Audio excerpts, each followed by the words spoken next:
"She's plain as old bread and twice as boring," Duke Raphael Blackwood announced to his drinking buddies, his voice echoing through the wood-paneled study of Blackwood Manor. The fire crackled in the fireplace as he took another gulp of brandy. "My father actually expects me to marry this mouse and make babies with her. I'd rather marry my hunting dog." His three companions burst into laughter, their crystal glasses catching the orange light from the flames. They had no idea that Lady Evangeline Fairfax stood just outside the half-open door, her heart pounding like a drum in her chest. She had only come to return a book to the library next door, never thinking she would hear her future husband talking about her like this. "But the Fairfax girl does come with a nice fat dowry," Lord Pemberton said with a smirk, swirling his drink. "What is it? £30,000. Try 40,000. Raphael corrected with a bitter laugh that made Evangeline's stomach turn. "My dear dead father left me with so many debts that I need every penny. But I swear on my mother's grave, gentlemen, I'm going to make that stuck-up little church mouse sorry she ever agreed to this joke of a marriage.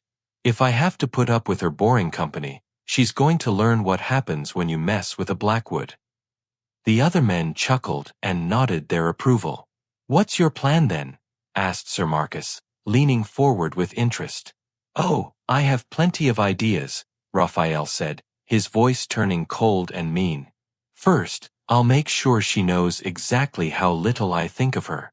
Then I'll parade my mistresses right under her plain little nose. Maybe I'll even bring Lady Catherine to our wedding breakfast. Let's see how the virtuous Miss Fairfax handles that insult." Evangeline felt like someone had punched her in the stomach. The leather-bound book slipped from her shaking hands and hit the marble floor with a loud thud. The talking inside stopped immediately. "What was that noise?" Raphael asked, his voice sharp with suspicion. Before anyone could move, Evangeline pushed the door open wide and walked into the room. Her chin was up, her back straight, and her green eyes were blazing with anger. The four men scrambled to their feet, their faces turning red with embarrassment. "Miss Fairfax," Raphael stammered, clearly shocked. We didn't know you were." "Obviously," Evangeline said in a calm, steady voice that surprised even her. She looked directly at Raphael, not blinking. "I came to return a book to your library, Your Grace. I had no idea I would get such an education about my future husband's character." The other three men looked like they wanted to disappear into the wallpaper. Lord Pemberton cleared his throat nervously. "Perhaps we should give you two some privacy," he mumbled, already heading for the door. "No, please stay," Evangeline said sweetly, never taking her eyes off Raphael. "I'm sure you'll want to hear this too, since you seem so interested in my dowry and my appearance." Raphael tried to recover his composure. He straightened his shoulders and put on his most arrogant expression. "Evangeline, you're being dramatic. Men talk freely among friends. You shouldn't have been listening to a private conversation." "A private conversation about me?" she shot back. "About how boring and plain I am. About how you plan to humiliate me with your mistresses." Her voice started to rise. "About how you're only marrying me for my money?" "Well, it's not as if this is a love match," Raphael said coldly. "Our fathers arranged this marriage for business reasons.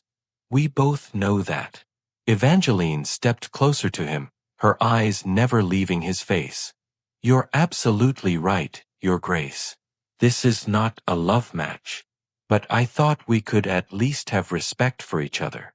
I thought we could try to build something decent together." She paused, her voice dropping to almost a whisper. "I was clearly wrong." Then, before anyone could react, Evangeline drew back her hand and slapped Raphael hard across his left cheek. The sound echoed through the quiet room like a gunshot. His head snapped to the side, and a bright red mark appeared on his pale skin. "How dare you?" he hissed, raising his own hand. "Go ahead," Evangeline said, standing perfectly still. "Hit me." Show these gentlemen what kind of man you really are. Show them how the great Duke of Blackwood treats a woman. Raphael's hand froze in the air. He looked around at his friends, who were staring at him with wide eyes. Slowly, he lowered his arm. I'm calling off this engagement, Evangeline announced, pulling off the diamond ring from her finger and throwing it at his feet. I won't marry a man who has so little honor that he plans to humiliate his wife before he even marries her. She turned to leave, but Raphael grabbed her arm. You can't break our engagement, he said desperately. The contracts are signed. Your father will never agree to it. Evangeline looked down at his hand on her arm, then back up at his face. Let go of me, she said quietly, but there was steel in her voice. He released her immediately. You're right about the contracts, she said with a sad smile.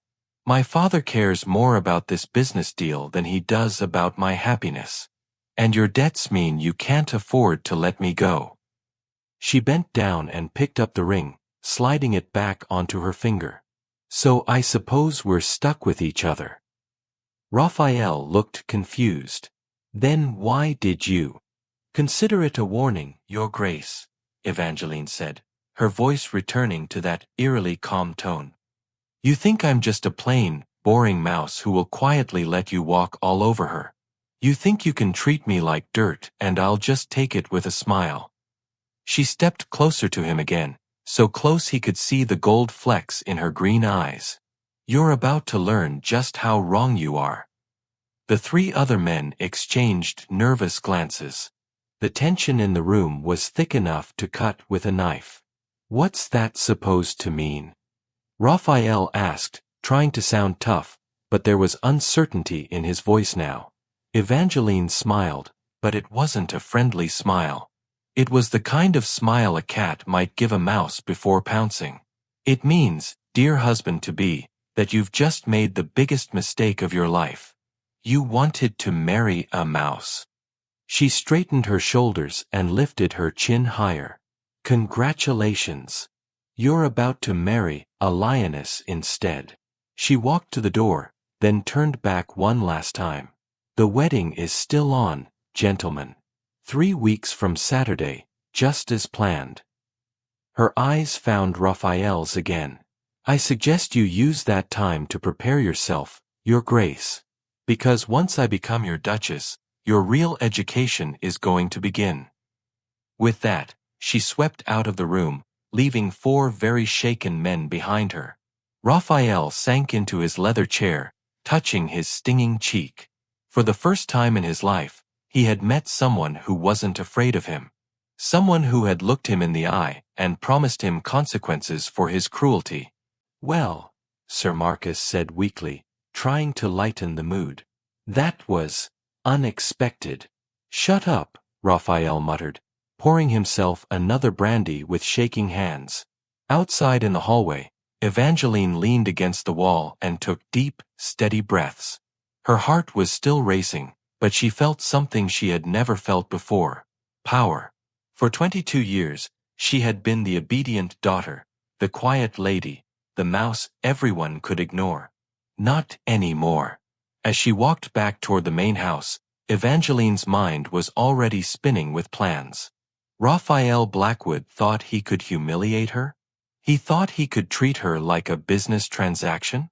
He was about to discover that his plain, boring little bride-to-be was much more dangerous than he had ever imagined.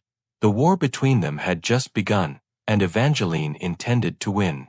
3 weeks later, the morning of the wedding arrived with gray clouds hanging heavy over St. Michael's Cathedral.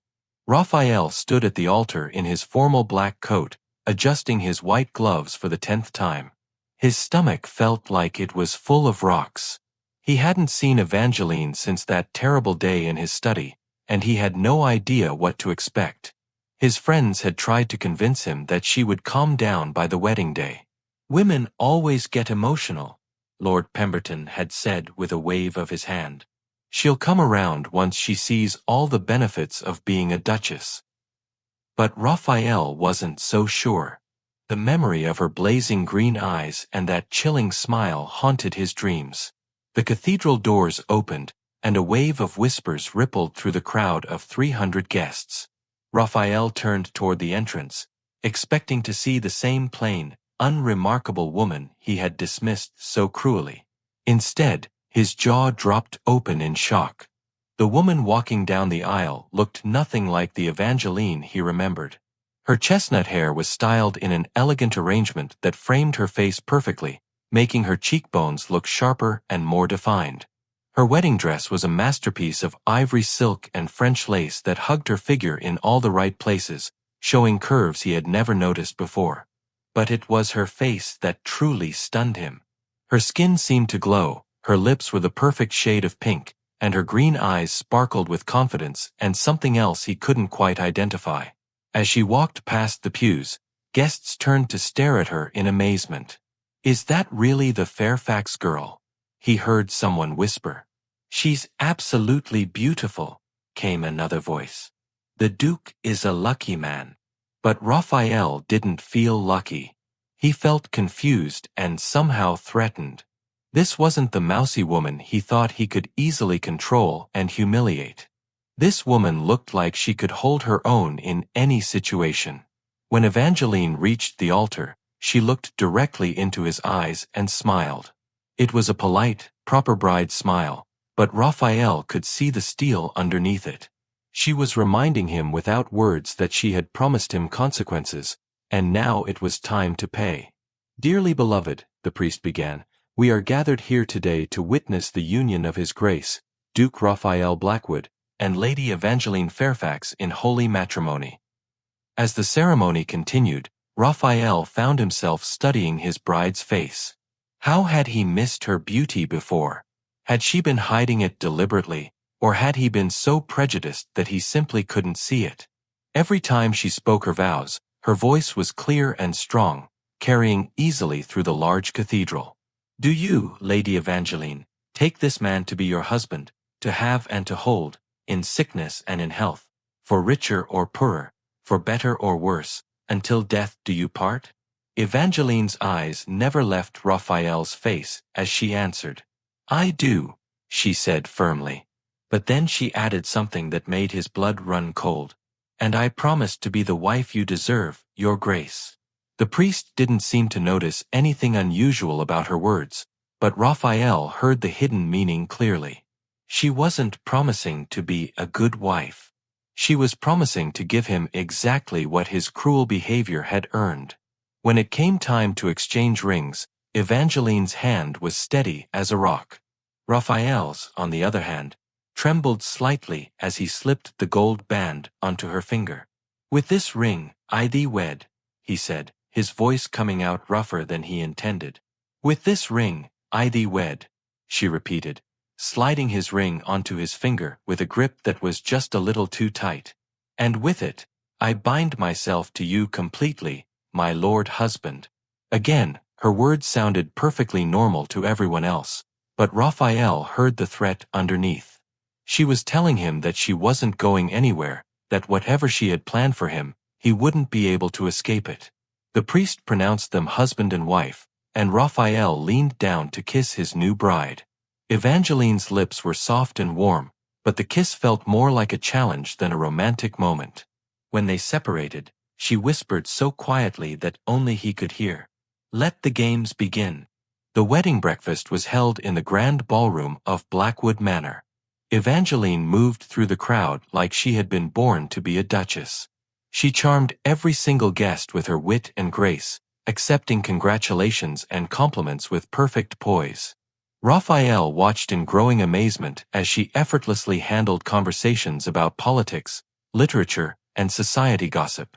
"Your bride is absolutely delightful," gushed Lady Morrison, the biggest gossip in London. "So intelligent and well-spoken. You're a very fortunate man, Your Grace." "Indeed she is," Raphael replied automatically, but his mind was spinning. Where had this confident, socially skilled woman come from? Had she been pretending to be boring and plain all along? As the afternoon wore on, Raphael began to notice something troubling. Every conversation Evangeline had seemed designed to make him look bad by comparison. When Lord Chester complimented her on her knowledge of French literature, she replied, "Oh, I do love to read. My husband prefers more physical activities." The way she said it made it sound like she was talking about drinking and gambling rather than hunting and riding. When Mrs. Pemberton asked about their honeymoon plans, Evangeline smiled sweetly and said, "His Grace has been so busy with his social obligations that we haven't had time to discuss it properly. But I'm sure he'll make time for his wife, eventually." Again, her tone was perfectly polite, but everyone within earshot got the impression that Raphael was neglecting his new bride. The final blow came when his own mother, the Dowager Duchess, pulled him aside. "Raphael, your wife is absolutely charming," she said, beaming with approval. "I had my doubts about this arranged marriage, but I can see now that your father chose very well indeed. She's going to make an excellent duchess." "Thank you, mother," Raphael said weakly.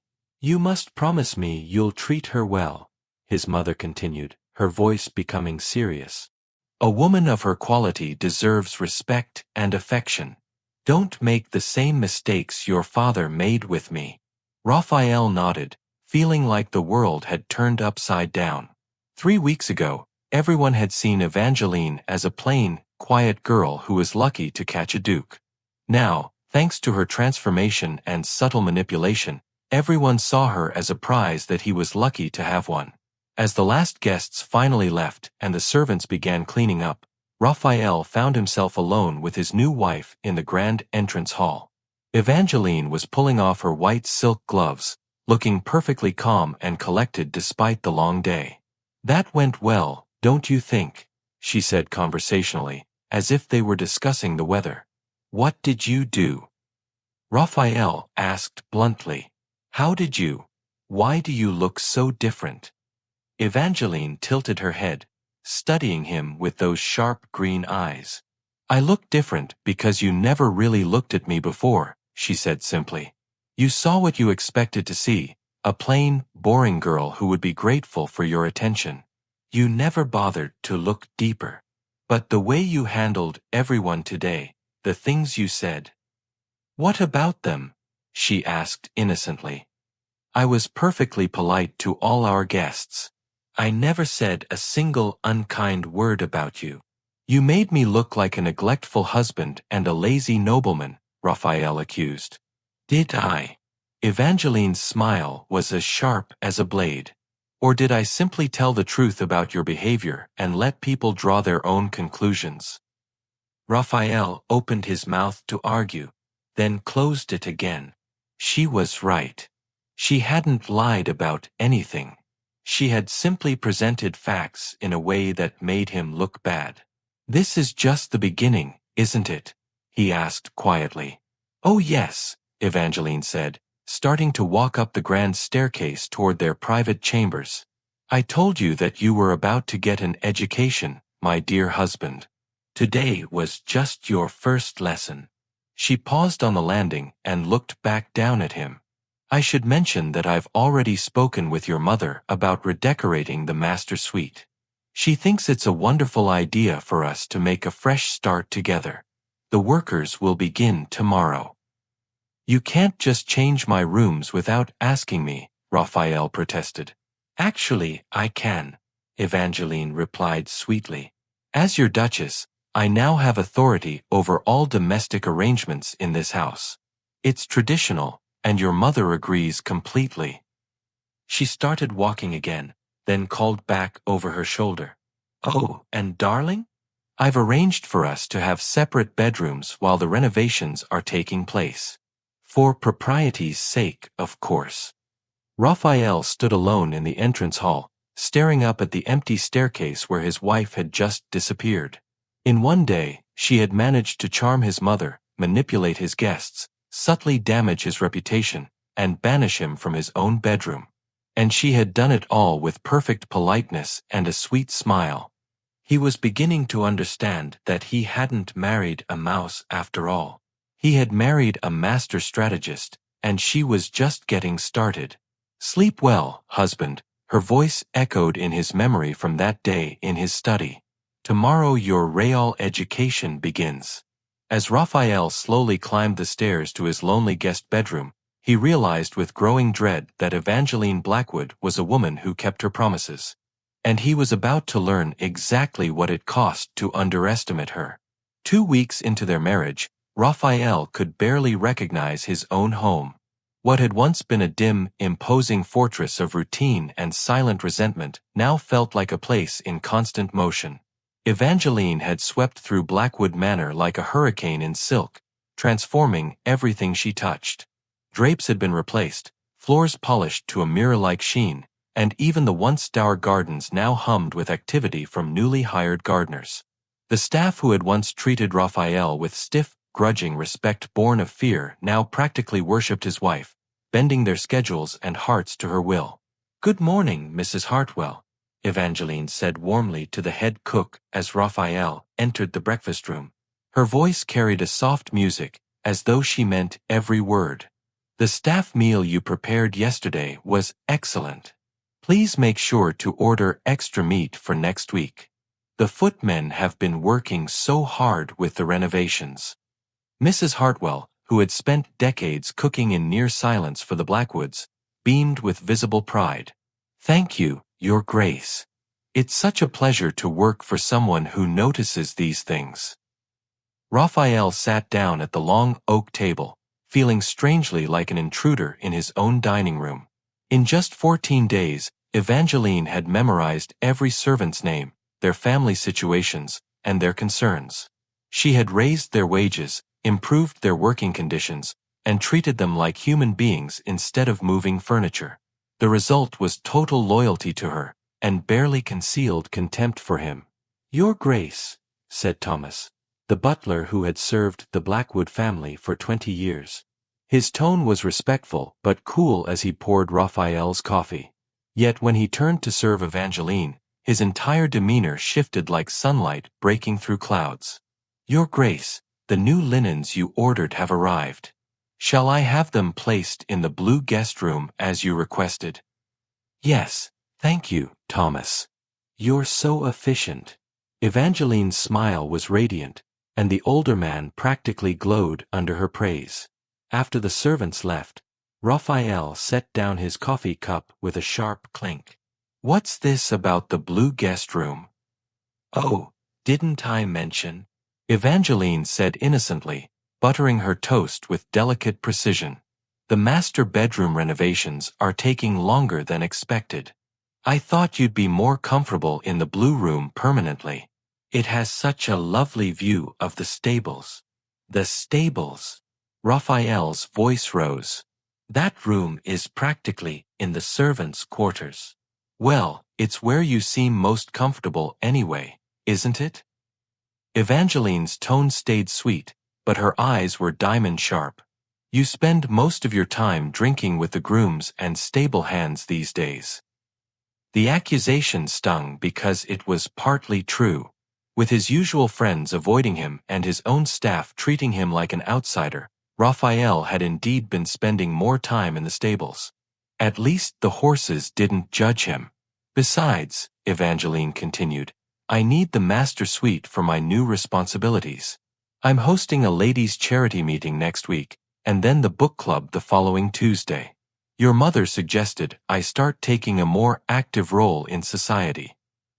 Raphael stared at her in disbelief. "My mother suggested what?" "Oh yes, we've become quite close. She's been giving me wonderful advice about managing the household accounts." Evangeline took a delicate sip of tea, her composure unbreakable. "Speaking of which, I've discovered some interesting things about our finances."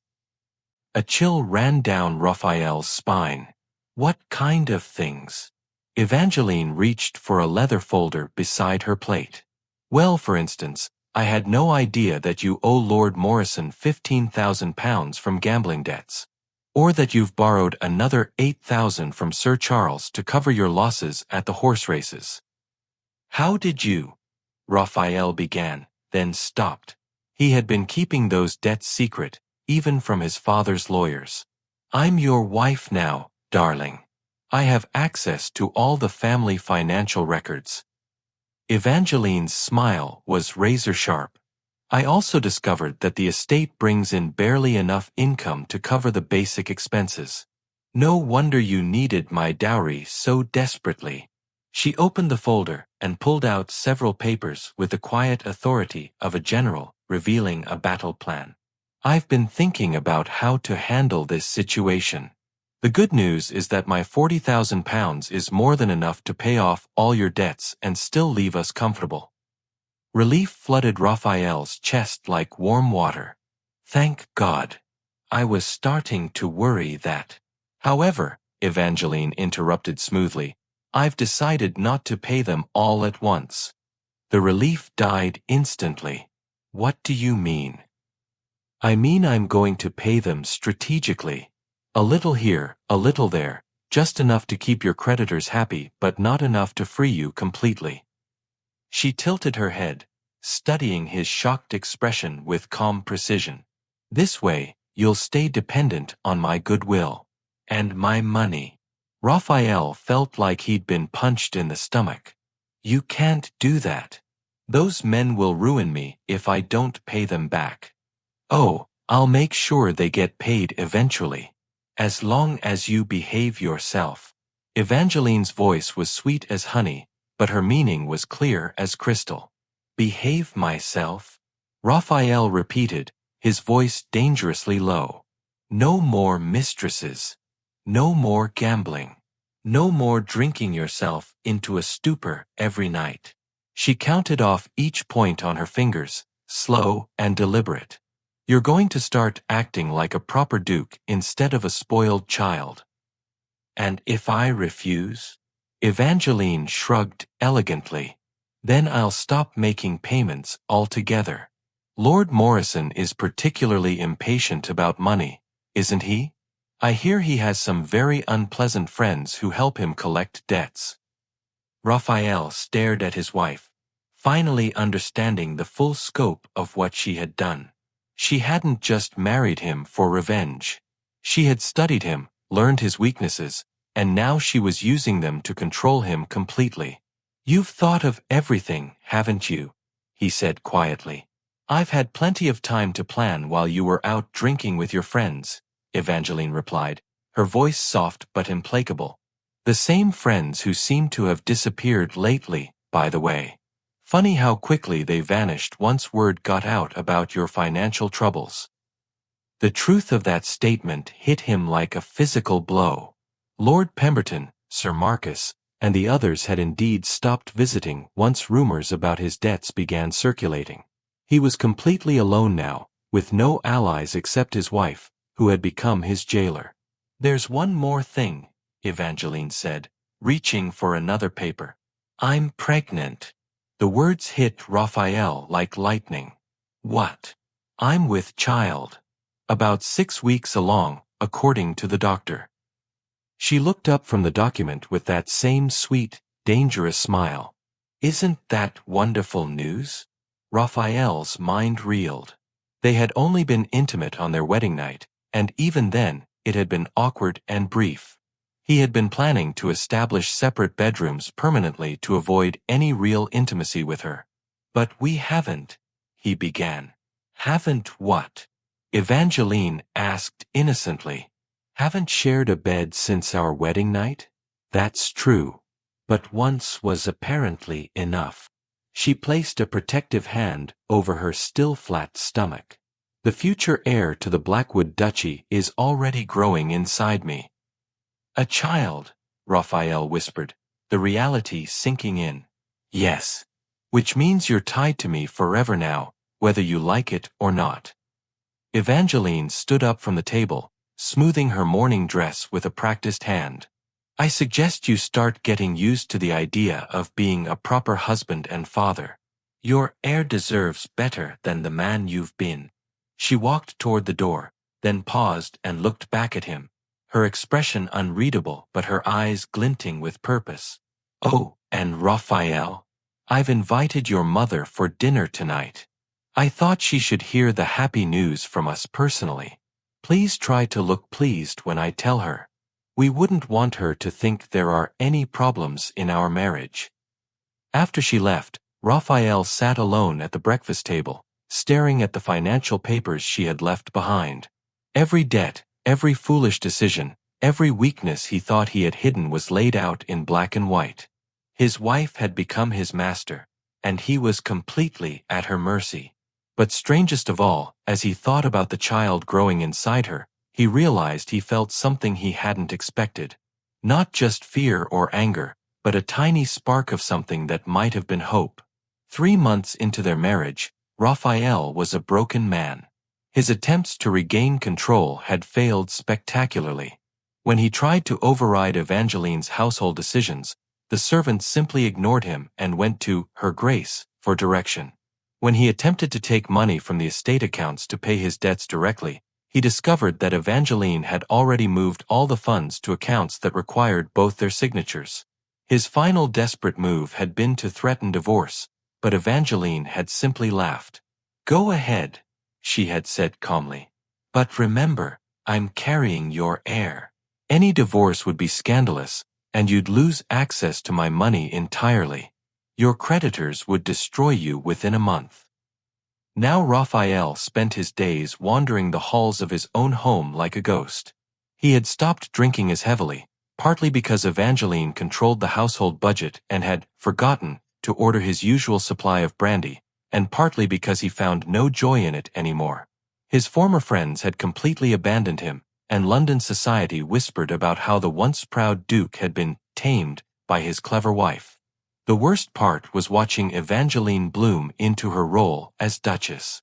She hosted charity events that raised thousands of pounds for orphanages. She advised other young wives on household management. She had even started corresponding with members of Parliament about social reforms. Everyone adored her, while he became increasingly irrelevant. "Your Grace looks tired," said Dr. Harrison, the family physician, as he finished examining Evangeline in the morning room. She was 4 months along now, her pregnancy just beginning to show. "Perhaps you should rest more." "I feel wonderful, actually," Evangeline replied, her hand resting on her rounded belly. "Strong and healthy." Raphael watched from the doorway, feeling like an outsider looking in on someone else's life. The child growing inside his wife was his heir, his blood, but he felt no connection to it. How could he, when Evangeline had made it clear that she saw him as nothing more than a necessary inconvenience? That evening, as autumn rain pounded against the windows, Raphael fell ill. What started as a simple headache turned into a raging fever that left him delirious and weak. For 3 days, he tossed and turned in his lonely guest bedroom, mumbling incoherently about his father's cruelty and his own failures. On the 3rd night, he woke to find someone sitting beside his bed in the darkness. At first he thought he was still dreaming, but then the person leaned forward into the candlelight, and he saw Evangeline's face. "You're awake," she said softly, reaching out to touch his forehead. Her hand was cool and gentle against his burning skin. "The fever's finally breaking. Evangeline." His voice came out as a hoarse whisper. "What are you doing here?" "Taking care of you," she said simply, wringing out a cloth in a basin of cool water. "You've been very sick." "But why?" Raphael struggled to sit up, but she pressed him back down gently. "You hate me."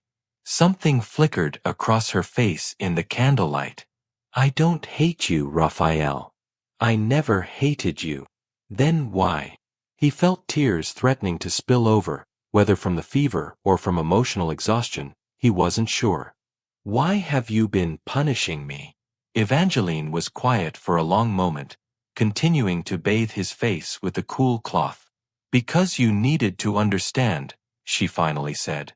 "You needed to know what it felt like to be powerless, to be dismissed and controlled by someone who saw you as less than human." "I never saw you as less than human," Raphael protested weakly. "Didn't you?" Evangeline's voice was sad rather than angry. "You called me plain as old bread. You planned to parade your mistresses in front of me. You were going to humiliate me at every opportunity, just because you could." She paused, her hand stilling on his forehead. How is that different from seeing me as less than human? Raphael closed his eyes, shame washing over him. In his delirium, he had remembered things he had buried deep in his mind. His father's constant criticism, the way he had been mocked and belittled as a child. "My father," he whispered. "He used to say terrible things to me. Called me weak, useless. Said I was a disappointment to the Blackwood name." "I know," Evangeline said quietly. "Your mother told me about his cruelty during one of our visits.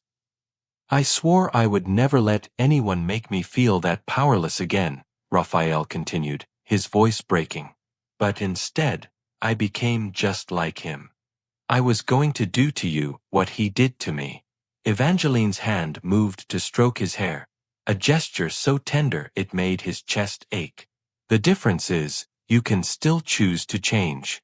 Your father never could. How can I change?" Raphael asked desperately. "You control everything now. The servants despise me. Society sees me as a joke. I have nothing left." "You have me," Evangeline said softly. "And you have our child." "But you don't want me," Raphael said, fresh tears sliding down his cheeks. "Not really. This is all just revenge." Evangeline sighed, setting down the cloth and folding her hands over her pregnant belly. "Do you want to know a secret, Raphael? The reason your cruel words hurt me so badly wasn't just because they were mean. It was because I had been falling in love with you." Raphael's eyes flew open. "What? Before I overheard you that day, I had been watching you. Not the arrogant Duke everyone else saw, but the man underneath. I saw how gentle you were with the stable cats. I noticed that you always remembered the servants' children's names. I watched you reading poetry in the garden when you thought no one was looking." Her voice grew wistful. "I thought maybe, just maybe, there was hope for us to build something real together. But then I ruined it," Raphael said miserably. "You broke my heart," Evangeline admitted. "And I decided that if you were going to be cruel, I would show you what real power looked like. I would teach you what it meant to be on the receiving end of someone else's control." "And now," Evangeline looked down at him, her green eyes soft in the candlelight. "Now I see that you're not your father.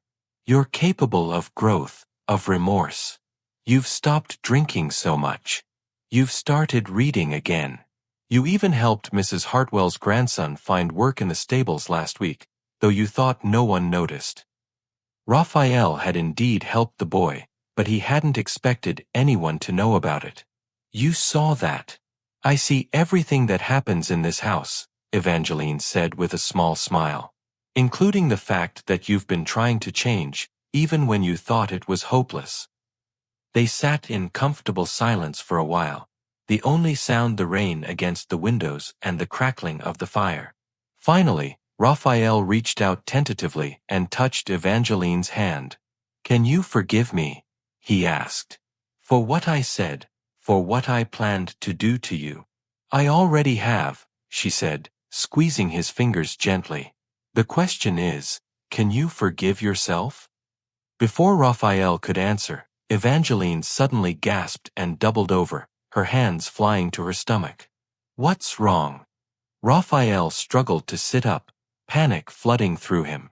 "The baby," Evangeline whispered, her face pale with pain. "Something's wrong with the baby." Within minutes, the house was in chaos. Dr. Harrison was summoned from his bed, servants ran through the halls carrying hot water and clean linens, and Raphael found himself pacing frantically outside Evangeline's bedroom door, still weak from his fever but driven by terror at the thought of losing either his wife or his child.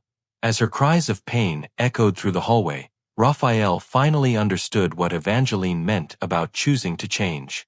His old self would have seen this crisis as an inconvenience. The man he was becoming saw it as the most important moment of his life.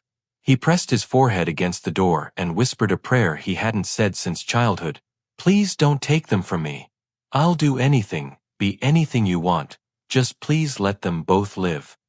For 18 hours, Raphael lived in hell. The sounds coming from Evangeline's bedroom ranged from soft whimpers to sharp cries of pain that cut through his heart like knives. Dr. Harrison emerged periodically with grim updates.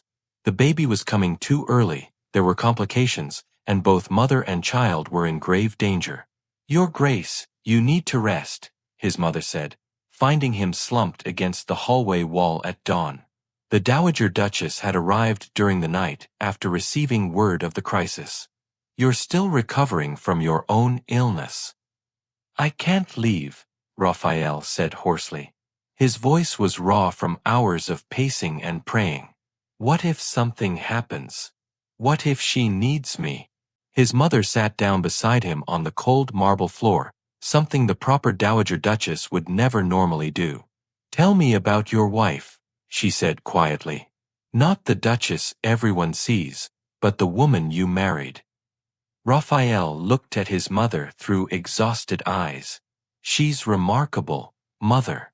Brilliant and strong and brave. She sees things I never noticed, the servants' struggles, ways to help people, solutions to problems I didn't even know existed. His voice broke slightly. And I was going to destroy her. I was going to break her spirit just to prove I had power over her. But you didn't, his mother pointed out gently. Only because she was stronger than I was. She fought back when I expected her to crumble. She turned my own cruelty against me and taught me what it felt like to be powerless. Raphael ran his hands through his disheveled hair. I deserved everything she did to me, but she didn't deserve what I planned to do to her. And now I love her, Raphael whispered, the words feeling strange but true on his lips. I love her courage, her intelligence, the way she makes everyone around her better just by being herself. I love how she protected herself when I tried to hurt her. I even love how she made me face my own failings. Tears started flowing down his cheeks. And I might lose her before I ever get the chance to tell her. Another scream from inside the bedroom sent Raphael to his feet, his hands pressed against the door. Let me in, he called to Dr. Harrison. Please, I need to see her. Your Grace, childbirth is no place for a husband, came the doctor's strained voice. I don't care about propriety, Raphael shot back. She's my wife, and she shouldn't face this alone. There was a long pause, then the sound of footsteps. Dr. Harrison opened the door, his face grave and his sleeves rolled up. Very well, but stay out of the way. And prepare yourself. This is not going well. The bedroom looked like a battlefield. Evangeline lay pale and exhausted on sweat-soaked sheets, her chestnut hair plastered to her head. Two midwives worked frantically around her while Mrs. Hartwell held cool cloths to her forehead. When Evangeline saw Raphael, her eyes filled with tears. I'm sorry, she gasped between contractions. I'm losing the baby. I'm failing you. Raphael rushed to her side and took her hand, not caring about the shocked looks from the midwives. You're not failing anyone, he said firmly, squeezing her fingers. You're the strongest person I know. You can do this. The baby's too small, Dr. Harrison said grimly. And Her Grace has lost a lot of blood. I'm not sure either of them will survive this. No. Raphael's voice was steel. You save them both. Whatever it takes, you save my wife and my child. For the next 6 hours, Raphael stayed by Evangeline's side, holding her hand and talking to her during the worst moments. He told her about his childhood fears, his regrets, and his hopes for their future. He confessed every cruel thought he had ever had about her and begged her forgiveness. Most importantly, he told her over and over that he loved her. I love your brilliant mind, he whispered as she gripped his hand during another contraction. I love how you see solutions where others see problems. I love how you made our servants feel valued and respected. Raphael, she gasped. If I don't survive this, you will, he interrupted fiercely. You have to. I just found you. I just figured out who I want to be because of you. You can't leave me now. But if I don't, promise me you'll be a good father to our child. Promise me you'll be the man I saw glimpses of, not the man you were trained to be. I promise, Raphael said, bringing her hand to his lips. But you're going to be here to make sure I keep that promise. You're going to raise our child with me and teach them to be as strong and kind as you are. As afternoon faded to evening, Evangeline's strength began to fail. Her contractions became weaker, and she drifted in and out of consciousness. Dr. Harrison pulled Raphael aside with a grave expression. Your Grace, I need to be honest with you. The Duchess is losing too much blood, and the baby is in distress. I may have to choose between saving your wife or saving your child. Raphael felt the world tilt around him. What do you mean, choose? If I try to save the baby, your wife will almost certainly die. If I focus on saving her, the baby will not survive. Dr. Harrison's voice was compassionate but clinical. As her husband, the decision is yours. The weight of that choice nearly brought Raphael to his knees. His heir, the future of the Blackwood line, or the woman who had become the center of his world. A month ago, the decision would have been easy. The heir mattered more than the woman. But now, looking at Evangeline's pale face, Raphael knew there was no choice at all. Save my wife, he said without hesitation. Save Evangeline. Dr. Harrison nodded grimly. Very well. But Your Grace, you should say goodbye to your child. As the doctor prepared for the final procedure, Raphael knelt beside the bed and took Evangeline's hand. She was barely conscious, but she squeezed his fingers weakly. I love you, he whispered in her ear. I love you more than titles or heirs or anything else in this world. I choose you, Evangeline. I will always choose you. A tear slipped down her cheek. I love you too, she breathed. I'm sorry I made you suffer. I was so angry, so hurt. You had every right to be angry. I was cruel and selfish, and I didn't deserve your kindness. Raphael kissed her forehead gently. But somehow you made me into a man worthy of your love. That's the greatest gift anyone has ever given me. The baby, she whispered. Will be fine, Raphael lied gently, not wanting her to carry that burden. Just rest now. Let me take care of you for once. But just as Dr. Harrison prepared to begin the procedure that would save Evangeline's life at the cost of their child's, something miraculous happened. Evangeline's body gave one final, tremendous push, and suddenly the room filled with a tiny, angry wail. It's a boy. Dr. Harrison shouted in amazement. A son. The midwives sprang into action, cleaning and wrapping the incredibly small baby while Dr. Harrison worked to stop Evangeline's bleeding. For several terrifying minutes, Raphael thought he might still lose his wife, but slowly, gradually, her color began to return.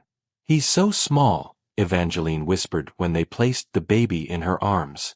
The child was indeed tiny, but his lungs were strong and his eyes were bright and alert. He's perfect, Raphael said, touching his son's impossibly small hand. The baby's fingers immediately wrapped around his father's finger with surprising strength. He's a fighter, just like his mother. Evangeline looked up at her husband with wonder. You stayed with me through all of that. Where else would I be? Raphael asked, stroking her hair. You're my wife, my partner, my equal. We face everything together from now on.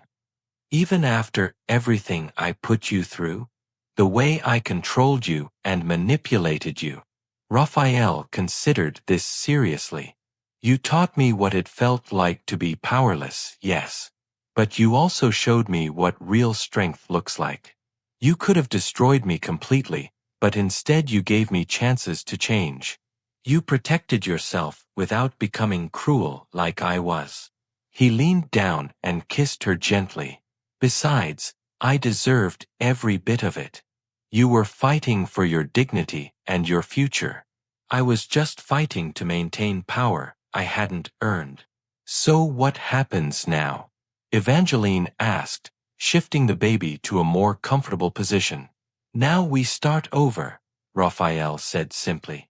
As equals, as partners, as people who choose to love each other instead of people forced together by contract. He smiled down at their son.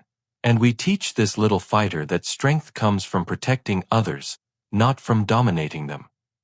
Dr. Harrison approached with a tired but relieved smile. Your Grace, both mother and baby are going to be fine. The child is small but healthy, and the Duchess is stronger than she looks. I could have told you that, Raphael said with a laugh, the first genuine laugh he had felt in months. She's the strongest person I've ever met. As the medical team cleaned up and the household settled into the quiet rhythms of recovery, Raphael sat beside his wife's bed, marveling at how completely his life had changed. 6 months ago, he had been a cruel, selfish man who saw marriage as a burden and women as objects to be controlled. Now he was a husband who had found his equal, a father who understood that his most important job was not to rule but to protect and nurture. He had learned that real power came not from inspiring fear but from earning respect and love. Thank you, he whispered to Evangeline as she drifted off to sleep with their son in her arms. For what? She murmured without opening her eyes. For not giving up on me. For seeing something worth saving underneath all my cruelty. Raphael settled into the chair beside her bed, planning to keep watch over his family through the night. For teaching me what love actually means. Evangeline smiled softly. You taught me something too. What's that? That even the cruelest hearts can learn to be kind. That change is possible if someone is brave enough to face their own failings. She opened her eyes and looked at him with love and wonder. You chose me over your heir, Raphael. You chose love over duty. That's when I knew you had truly changed. As his wife and son slept peacefully in the soft candlelight, Raphael reflected on the journey that had brought them to this moment. It had begun with cruelty and manipulation, with two people trying to wound each other out of pride and pain. But somehow, through conflict and crisis, they had found something neither of them had expected, a love based on mutual respect, understanding, and the courage to become better than they had been. The cruel Duke was gone forever, replaced by a man who understood that true strength lay not in breaking others, but in building them up. And the woman who had been strong enough to tame him had become his partner in every sense of the word. Their real life together was just beginning. 6 months later, Blackwood Manor had transformed into something unrecognizable from the cold, bitter place it had once been. Baby Thomas Blackwood filled the halls with his laughter, while his parents worked side by side to rebuild both their estate and their marriage. Raphael had thrown himself into learning proper estate management, taking advice from his wife and treating their tenants with fairness and respect. Their love had grown from the ashes of conflict into something deeper and more genuine than either had imagined possible. But their happiness was about to face its greatest test. Your Grace, Thomas the butler announced one crisp October morning, his face troubled. Lady Catherine Whitmore is here to see you. She insists it's urgent. Raphael looked up from the account books he had been reviewing with Evangeline in the morning room. Lady Catherine had been his most prominent mistress before his marriage, a beautiful but calculating woman who had made no secret of her displeasure when he ended their arrangement. Tell her I'm not receiving visitors, Raphael said firmly, reaching for Evangeline's hand. My wife and I are busy with estate business. I'm afraid she won't accept that answer, Your Grace, Thomas replied uncomfortably.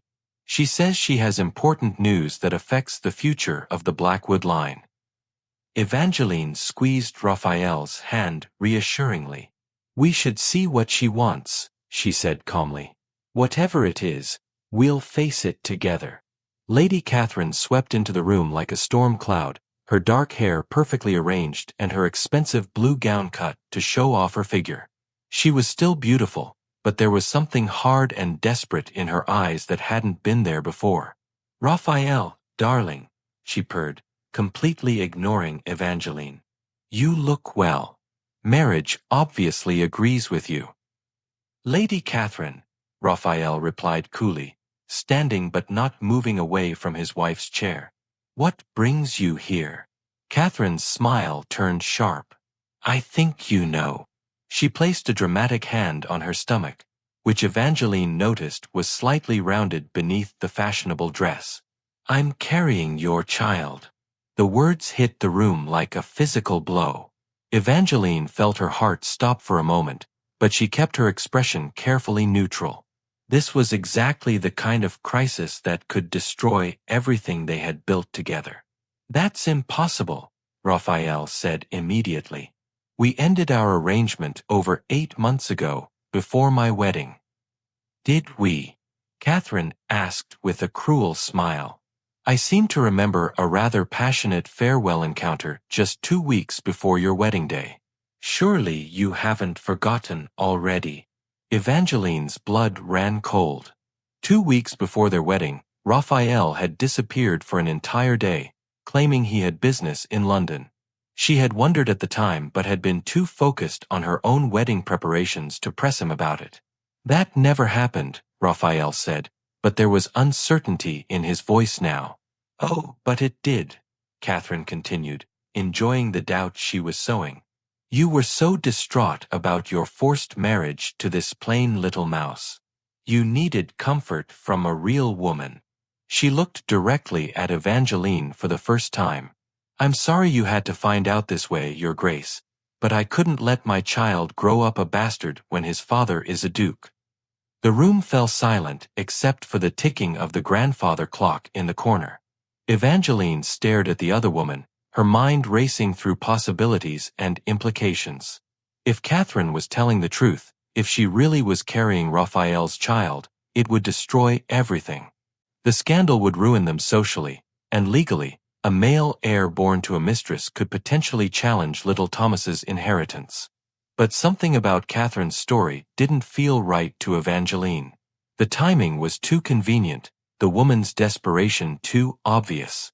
Catherine had lost her position as a duke's mistress and with it her financial security. She needed money, and she needed it badly. When exactly did this encounter take place? Evangeline asked calmly, finally speaking for the first time. Catherine looked surprised by the question. "I told you, 2 weeks before your wedding." "Yes, but what day specifically? What time? Where?" Evangeline's voice remained steady, almost conversational. Well, it was." Catherine stumbled, clearly not expecting such detailed questions. "Because," Evangeline continued, standing up gracefully, 2 weeks before our wedding was April 3rd. On that day, my husband was at his cousin's estate in Yorkshire, attending a hunting party. There are at least 20 witnesses who can confirm his presence there for the entire weekend." Catherine's face flushed red. "You're lying to protect him." "Actually, I'm not." Evangeline smiled, but it was the same dangerous smile Raphael remembered from their early confrontations. "I remember that weekend very clearly because I was angry that he chose to go hunting instead of helping with wedding preparations. I even wrote about my irritation in my diary, which is dated and witnessed by my maid."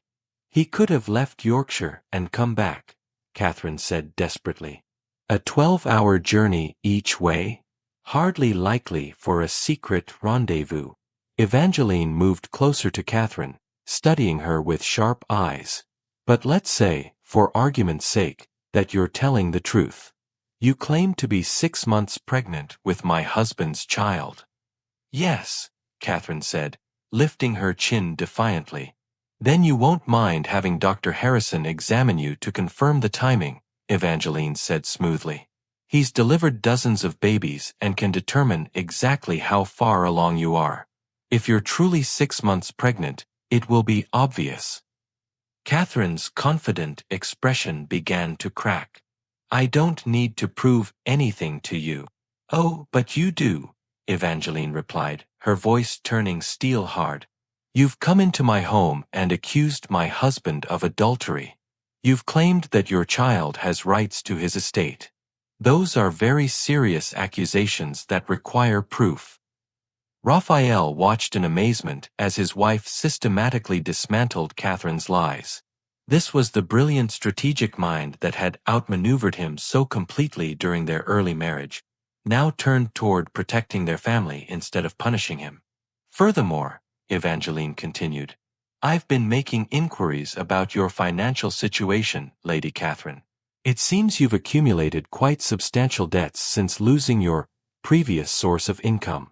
Gambling debts, shopping debts, rent on that expensive townhouse you can no longer afford. Catherine's face had gone pale. How did you? I have many friends in London society now, Evangeline said with a sweet smile. Amazing how people talk when they trust you. Lord Morrison, for instance, mentioned that you owe him nearly £3,000 from card games. And Mrs. Hartley at the milliner's shop says your account is months overdue. That has nothing to do with this, Catherine said weakly. Doesn't it? Evangeline tilted her head. A desperate woman with mounting debts suddenly appears claiming to carry a duke's child. A duke who happens to have a reputation for being generous with his former mistresses. It seems quite convenient timing to me. Raphael stepped forward, finally understanding his wife's strategy. Catherine, if you leave now and never repeat these lies again, I'll pay off your debts and give you enough money to start fresh somewhere else. But if you persist with this charade, I'll have you investigated for fraud and blackmail. Catherine looked between husband and wife, seeing the united front they presented. The desperate calculation in her eyes was replaced by defeat. You can't prove I'm lying, she said, but her voice lacked conviction. We don't have to prove you're lying, Evangeline replied calmly. You have to prove you're telling the truth. And we both know you can't do that. The silence stretched out for a long moment. Finally, Catherine's shoulders sagged. I need money, she whispered. I have nowhere else to turn. No one else will help me. For a moment, Evangeline felt a flash of sympathy for the other woman. Catherine was trapped by the same system that had once threatened to trap her. Women at the mercy of men's financial support, with no real power of their own.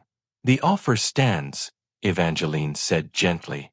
We'll help you get back on your feet, but not through lies and blackmail. There are other ways to solve your problems. Catherine looked at her with surprise, perhaps not expecting kindness from the woman she had tried to destroy. Why would you help me after what I just did? Because I understand what it's like to feel powerless, Evangeline replied. But lying and manipulation aren't the answer. They only create more problems. After Catherine left with a promise to think about their offer, Raphael turned to his wife with amazement and gratitude. How did you know she was lying? The same way I knew all your weaknesses when I decided to teach you a lesson, Evangeline said with a small smile. I pay attention. I listen. I observe people's motivations and vulnerabilities. She moved into his arms. The difference is, now I use those skills to protect our family instead of punishing my enemies. You were magnificent, Raphael said, holding her close. The way you stayed calm, asked the right questions, offered her a way out that didn't involve destroying us. We're partners now, Evangeline reminded him. Your enemies are my enemies, but more importantly, your reputation affects our son's future. I wasn't about to let some desperate woman destroy what we've built together. That evening, as they sat by the fire watching baby Thomas play on a blanket between them, Raphael reflected on how completely their relationship had changed. Do you ever regret it? He asked suddenly. The way we started, all the pain and conflict? Evangeline considered the question seriously. I regret that you felt the need to be cruel, and I regret that I felt the need to respond with manipulation. But I don't regret the outcome. She looked at their son, then at her husband. We learned things about each other and ourselves that we might never have discovered otherwise. We built our love on a foundation of mutual respect that was tested by fire. And now we're stronger than most couples ever get to be, because we've seen each other at our worst and chosen to love each other anyway. She reached for his hand. We know exactly what we're capable of, both the good and the bad. There are no illusions between us. Raphael brought her hand to his lips and kissed it gently. I love you, Evangeline Blackwood. Not because I have to, not because society expects it, but because you're the most remarkable person I've ever known. I love you too, she replied. All of you. The man you were, the man you've become, and the man you're still becoming. As they sat together in their transformed home, watching their child and planning their future, both Raphael and Evangeline understood that their story had become something unique. They had turned a forced marriage into a true partnership, transformed cruelty into kindness, and built a love that was stronger for having been tested by conflict. The cruel Duke was gone forever, replaced by a man who understood that real strength came from lifting others up, not tearing them down. And the woman who had been strong enough to change him had become his equal partner in every sense of the word. Their love story would be told for generations, not as a fairy tale of instant happiness, but as proof that even the most damaged hearts could learn to love truly, and that sometimes the greatest transformations came through the courage to face one's own failings and choose to be better. In the end, Evangeline's defiance had shattered more than just Raphael's pride. It had shattered the cycle of cruelty and control that had defined his family for generations, replacing it with respect, partnership, and genuine love. And that was the greatest victory of all.